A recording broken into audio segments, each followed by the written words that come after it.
Hello everyone, இன்றைக்கி நம்ம என்ன பார்க்க போகிறோம் அப்படின்னா, நம்மளோட சப்ஸ்கிரைபர் ஒருத்தவங்க கசானா ஜுவல்லரியோட சிட்டு ஸ்கீம் டீட்டெயில் பற்றி சொல்லுங்கள் அப்படின்னு சொன்னாங்க. அதை பற்றி தான் இப்போ நம்ம பேச போகிறோம். அங்கே இருக்க சிட்டோட ஸ்கீம் நேம் பார்த்தீங்க அப்படின்னா கோல்டன் ஃப்ளெக்ஸி ஸ்கீம்.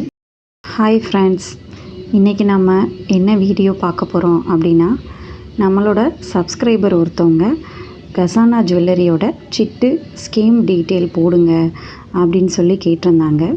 இன்றைக்கி அதை பற்றி தான் பார்க்க போகிறோம். இது 11 மந்த்து ஸ்கீமு. எவ்ரி மந்த்து ஒரே மாதிரி தான் நம்ம அமௌண்ட்டு கட்ட முடியும். இப்போ நீங்கள் இந்த மாதம் 1000 ரூபா கட்டுறீங்க, இல்லை ஒரு 2000 கட்டுறீங்க அப்படின்னா அதே மாதிரி தான் 11 மாதமும் நம்ம கட்டணும். அதாவது 1000 மல்டிப்பிளில் கட்டணும். 1000 மல்டிப்பிள் அப்படின்னா இப்போது 1000, 2000, 3000, 4000 இது மாதிரி தான் நம்ம கட்ட முடியுமே தவிர 1500, 2500, 3500 அந்த மாதிரி நம்ம கட்ட முடியாது. 1000 மல்டிப்பிளில் தான் கட்ட முடியும். அப்புறம் கிராமில் நம்மளுக்கு அக்குமுலேட் பண்ணுவாங்க.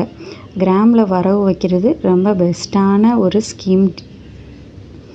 அதே மாதிரி 18% நம்மளுக்கு வேஸ்டேஜ் ஃப்ரீ கொடுக்குறாங்க. எனக்கு கசானாவை பொறுத்த வரைக்கும் இது ரெண்டும் எனக்கு ரொம்ப பிடிச்சிருக்கு.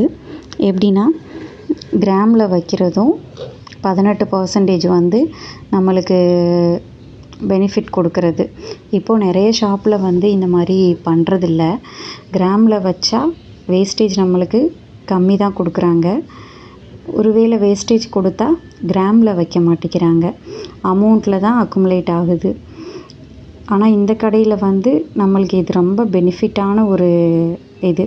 ஏன்னா கிராம்லேயும் வச்சு கொடுத்து 18% வேஸ்டேஜும் அவங்க கொடுக்குறாங்க. நான் பார்த்த வரைக்கும் கசானாவில் பார்த்தீங்கன்னா 18 தாண்டி எந்த ஜுவல்ஸ் இருக்குது அப்படின்னா ஆன்டிக் மட்டும்தான் 18% தாண்டி இருக்குது. 20, 21 அந்த மாதிரி. மற்ற எல்லா ஜுவல்ஸுமே பார்த்திங்கன்னா 18க்கு உள்ளே தான் இருக்குது. 14, 15 அந்த மாதிரி தான் இருக்குது. ஒருவேளை நம்ம நீங்கள் ஒரு ஆன்டிக்கில் பர்ச்சேஸ் பண்ணுறீங்க அப்படின்னா அவங்கக்கிட்ட நம்ம கஸ்டமைஸ் பண்ணி தர சொல்லியும் கேட்கலாம். அவங்க பண்ணி கொடுப்பாங்க.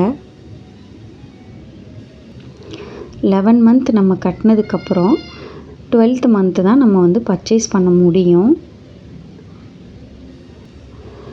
ஆன்லைனில் பேமெண்ட் பண்ணலாம்.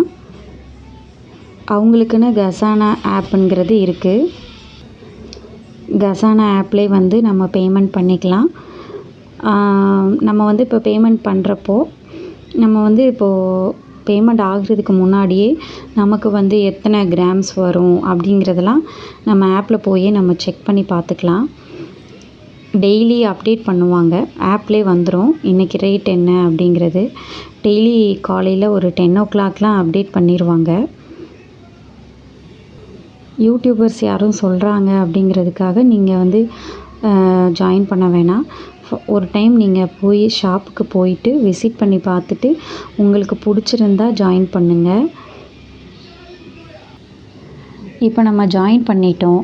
நம்மளுக்கு எந்த மந்தில் க்ளோஸ் பண்ணால் அந்த 18% வேஸ்டேஜ் ஃப்ரீ நம்மளுக்கு கொடுக்குறாங்கல்ல, அது எப்படி எந்தெந்த மந்தில் க்ளோஸ் பண்ணால் நம்மளுக்கு பெனிஃபிட் கிடைக்கும், எதில் க்ளோஸ் பண்ணால் கிடைக்காது அப்படிங்கிறத பற்றி தான் இதில் சொல்கிறேன். இப்போ 10 மந்த் நம்மளுக்கு கம்ப்ளீட் ஆயிடுச்சு அப்படின்னா 100% நம்மளுக்கு கிடைக்கும். அதாவது அந்த 18% நம்மளுக்கு கிடைக்கும். இதே 9th மந்த் நடந்துகிட்ருக்கு அப்படின்னா நம்மளுக்கு 80% தான் நம்மளுக்கு வேஸ்டேஜில் 80% தான் கொடுப்பாங்க. இதே 7 மந்த்து 8th மந்த்து அப்படின்னா 60% தான் கிடைக்கும். ஒரு பிலோ 6 மந்த்து அப்படின்னா நம்மளுக்கு எந்த பெனிஃபிட்ஸுமே கிடைக்காது. நீங்கள் சீட்டு கட்டுறீங்க அப்படின்னா கண்டிப்பாக 11 மந்த்ஸ் நீங்கள் கம்ப்ளீட் பண்ணிடுங்க. அப்போ தான் நம்மளுக்கு பெனிஃபிட் கிடைக்கும். அப்புறம் அங்கே புக்கு தரமாட்டாங்க, ரிசிப்ட் மட்டும்தான் நம்ம மந்த்லி கட்டுறது. மோஸ்ட்லி எல்லாருமே இப்போ ஆன்லைனில் அப்படிங்கிறதுனால நம்ம வந்து ஆப்பில் தான் கட்டுவோம். நம்மளுக்கு அதிலே வந்து வந்துரும். எத்தனை தேதி கட்டியிருக்கோம், எவ்வளோ கிராம்ஸ் நம்மளுக்கு ஆட் ஆகிருக்கு அப்படிங்கிறதெல்லாம் நம்மளுக்கு வந்துடும். அதிலே நம்மளுக்கு வந்து அவங்க நம்பர்லாம் கொடுத்துருப்பாங்க, நம்மளுக்கான நம்பரு. இப்போ நம்ம மற்ற ஷாப்லலாம் நம்மளுக்கு புக்கு தர்றாங்கள்ல, அதில் வந்து நம்மளுக்கு டீட்டெயிலெலாம் கொடுக்குறாங்கள்ல, நம்மளுக்குன்னு நம்பர். அது மாதிரி இதெல்லாம் அந்த ஆப்லேயே நம்மளுக்கு பண்ணி தந்துடுவாங்க. அப்புறம் பர்ச்சேசிங் நம்ம பண்ண போகிற அன்னைக்கு ஜிஎஸ்டி நம்ம தான் பேமெண்ட் பண்ணுற மாதிரி இருக்கும். அதே மாதிரி எக்ஸ்ட்ரா இது வருது அப்படின்னா, வேஸ்டேஜ் வருது அப்படின்னா நம்ம தான் கட்டுற மாதிரி இருக்கும். நான் இது வரைக்கும் போய் எடுத்த வரைக்கும் நான் வந்து 18% தான் எல்லா ஜுவல்ஸுமே இருக்குது, ஆன்டிக்கை தவிர. நான் வந்து இது வரைக்கும் வேஸ்டேஜ் கொடுத்து எடுத்ததே இல்லை கசானாவில். அதாவது சிட்டு பேமெண்ட் பண்ணி எடுத்ததில் சொல்கிறேன். ஜிஎஸ்டி மட்டும்தான் எப்போதுமே கொடுத்துருக்கேன். நான் சொல்கிறேங்கிறதுக்காக நீங்கள் வந்து ஜாயின் பண்ண வேணாம். ஒரு டைம் விசிட்